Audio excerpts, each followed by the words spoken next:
This is our lobster roll from cousin Maine Lobster, and this one is from New England Lobster. What are the differences? Let me tell you. We found the cousin lobster truck at the carnival in San Francisco.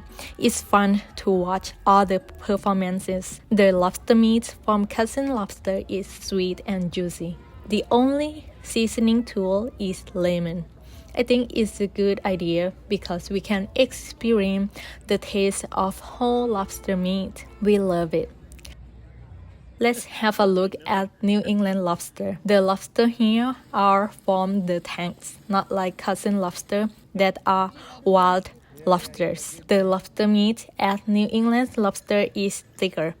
They give us a lot of lobster meat. There are chips, salad, and many options for seasoning it. I love that bread.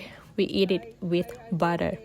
It's so delicious. I personally think lobster rolls from both places are good. The experiences are different for sure. Which one would you like to try?